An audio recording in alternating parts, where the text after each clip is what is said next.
நடிகர் சூர்யா அண்ணாவ பத்தி தான் தெரிஞ்சுக்க போறோம். வாங்க வீடியோக்குள்ள போலாம். நான் உங்க சபரி பேசுறேன். வணக்கம். நடிகர் சூர்யா அண்ணா வந்து திரைத்துறை மேல வரதுக்கு முக்கியமான காரணம் யாருன்னு சொல்லிக்கிட்டோம்னா, அவங்க அப்பா. அவங்க அப்பா பேரு சிவகுமார். அவர் வந்து பழைய முக்கியமான ஒரு நடிகர். குழந்தை வேஷத்துல இருந்து, சாமி வேஷத்துல இருந்து, முனிவர் வேஷத்துல இருந்து எல்லா வேஷமும் போட்டிருக்கிறாரு. அன்னைக்கு காலகட்டங்கள்ல 70, 60, 80 இந்த 2 காலகட்டங்கள்ல 3 காலகட்டங்களையும் வந்து பார்த்தீங்கன்னா, அவிங்க அப்பா வந்து ஒரு சாக்கோ பாய்.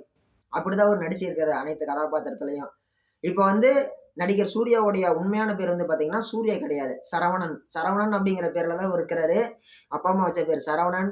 ஸ்கூலுக்கு போறாரு, காலேஜ் போறாரு. அப்புறமேட்டு வந்து பார்த்தீங்கன்னா, சினிமாக்கு வரணும்னு ஆசைப்படுறாரு. அவிங்க அப்பா வந்து அதெல்லாம் வேணாம் கண்ணு அப்படின்னு சொல்றாரு. அதுக்கப்புறமேட்டு இவர் வந்து பார்த்தீங்கன்னா, ஒரு கார்மெண்ட்ஸ்ல சூப்பர்வைசர் வேலைக்கு போய் சேர்றாரு. நடிகர் சூர்யா அண்ணா. அதுக்கப்புறமேட்டு வந்து பார்த்தீங்கன்னா, திரைத்துறையில நடிக்கக்கூடிய ஒரு வாய்ப்பு அப்படிங்கிறது கிடைக்கிறது. படத்துக்குள்ள வராரு. படத்துக்குள்ள வந்தாட்டி அவர் நடிச்ச படம் ஃபெயிலியர் ஆயிருச்சு. எதிர்பார்த்தத விட பயங்கர தோல்வி, படுதோல்வி ஆயிருச்சு. அதுக்கப்புறமேட்டு அடுத்து ஒரு 3 படம் பண்றாரு. கன்டினியூவா 3 படமும் ஃபெயிலு. ஒரு கட்டத்துல அவர் என்ன பண்றாரு, நாம ஒரு படம் நடிச்சாலும், ஒரு ஹிட் படம் குடுத்துட்டு சினிமா விட்டுட்டு வெளியில போயிரண்டான்னு சொல்லி ஒரு முடிவுக்கு வராரு. அப்படி அவர் தொலைவிட்டு இருக்கும்போது நடிக்கிறாரு. ஃபெயிலியர் ஆகுது. அப்படியே போயிட்டு இருக்குது. ஒரு படம். ஒரே ஒரு படம். மௌனம் பேசியது. பயங்கரமா இருந்துச்சு படம். எல்லாத்தையும் தூக்கி சாப்பிட்டுருச்சு. எப்படியோ எல்லாத்தையும் தூக்கி சாப்பிட்டுருச்சு. நம்ம அண்ணா என்ன வராரு, பயங்கர பட்டி தொட்டிலாம் போய் ஃபேமஸ் ஆகுறாரு. அஜித்து, விஜய் அடுத்த இடம் யாருக்கு குடுக்குறாங்க? சூர்யாவுக்கு குடுக்குறாங்க. அந்த அளவுக்கு ஒரு மிக மிக முக்கியமான ஒரு இடத்துல எல்லார் மனசுலயும் போய் இடம் பிடிக்கிறாரு. யாரு? நம்ம சூர்யா அண்ணா. சரவணனா இருந்து சூர்யாவா பேரு மாத்துனா, சூர்யா அண்ணா வந்து அந்த மாரி மனசுல எல்லாரோட மனசுலயும் போய் ஒரு இடம் பிடிக்கிறாரு. அதுக்கப்புறமேட்டு வந்து பார்த்தீங்கன்னா, நடிகை ஜோதிகா அவர்கள வந்து என்ன பண்றாரு? காதல் திருமணம் பண்ணிக்கிறாரு. பொதுவாவே திரைத்துறையில மிகப்பெரிய செலிபிரிட்டியா இருக்கிறவங்களுடைய வாழ்க்கை சரிபாதிக்கு சரிபாதிக்கு மேலேயே சொல்லலாம். முக்காவாசி பேத்துக்கு வந்து பார்த்தீங்கன்னா, குடும்ப வாழ்க்கை அப்படிங்கிறது ஒரு நிறைவா அமையாது. அப்படி குடும்ப வாழ்க்கை நிறைவா அமைஞ்சவங்க எல்லாத்துக்குமே சினிமா துறையில வாய்ப்பு பெருசா அமையாது. ஆனா நடிகர் சூர்யா அண்ணாவுக்கு குடும்ப வாழ்க்கையும் ரொம்பவே ஒரு அருமையா அமைஞ்சிருக்குது. தன் கூட ஒரு படம் நடிச்ச ஜோதிகா அப்படிங்கிற ஒரு நடிகைய காதலிச்சு திருமணம் பண்ணிக்கிட்டாரு. திருமணமானவாட்டி அவங்க 2 பேருடைய ஒரு குடும்ப வாழ்க்கை அப்படிங்கிறது நல்லபடியா போயிட்டு இருக்குது. சண்டை சச்சரவு இல்லாம கூட்டு குடும்பமாவே இன்னைக்கு வரைக்கும் வாழ்ந்துட்டு இருக்கிறாங்க. அதுக்கப்புறமேட்டு சூர்யா அண்ணாவுக்கு ஒரு பையன் 1, பிள்ளை 1. இப்ப அடுத்து முக்கியமான விஷயம்.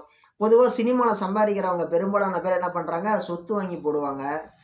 அல்லது அடுத்த படத்துக்கு டெபாசிட் பண்ணுவாங்க. ஒரு புரொடக்ஷன் ஆரம்பிச்சு அடுத்த படம் எடுப்பாங்க. ஆனா, நடிகர் சூர்யான் என்ன பண்றாரு, வளர ஆரம்பிக்கும் பொழுதே, தான் கூடவே வந்து என்ன பண்றாரு, முடியாத, வாய்ப்பு கம்மியா இருக்கக்கூடிய, ஏழை எளிய நடுத்தர குடும்பத்த சேர்ந்த மக்களுங்க, பிள்ளைங்க அவங்கலாம் படிக்கணும்னு சொல்லிட்டு, அகரம் ஃபவுண்டேஷன்னு சொல்லி ஒரு ஃபவுண்டேஷன் ஆரம்பிக்கிறாரு.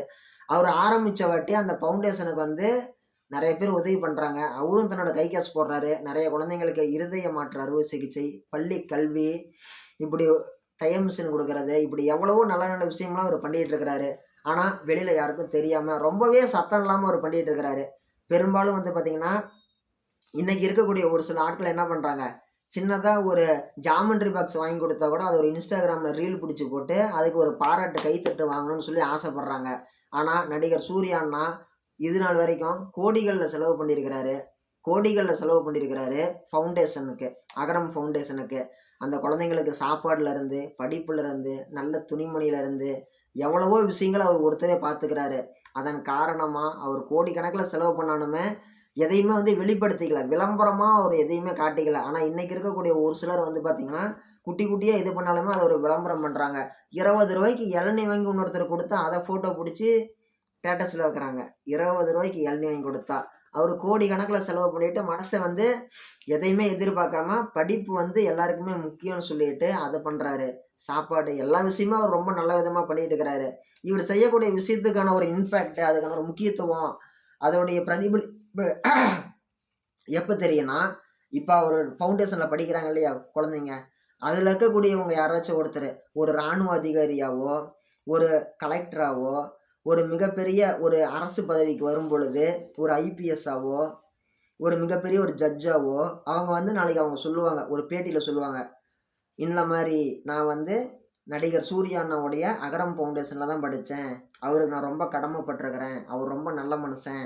அப்படின்னு சொல்லி நாளைக்கு ஒருத்தர் வந்து வெளியில சொல்லும்போது தான் அவர பத்தின விஷயங்கள் அப்படிங்கிறது மக்களுக்கு தெரிய வரும். அதுவரைக்கும் வந்து பார்த்தீங்கன்னா, ஏதோ அகரம் ஃபவுண்டேஷனா சூர்யா வச்சிருக்கிறாருன்னு சொல்லி தான் சொல்லுவாங்க. மித்தபடி வந்து பார்த்தீங்கன்னா, அவர் தனக்குன்னு சொல்லிட்டு எந்த விதமான ஒரு ரசிகர் Incoming மன்றத்தையோ, voice call from எதையுமே Siddhava. அவரு வச்சுக்கல. அவர் வந்து பார்த்தீங்கன்னா, ரொம்ப ரொம்ப ஒரு எளிமையான முறையில வாழ்ந்துட்டு இருக்கிறாரு. Incoming voice call உண்மையாலுமே from சூர்யா Siddhava. அண்ணா ஒரு மிகப்பெரிய லெஜண்ட் தான்.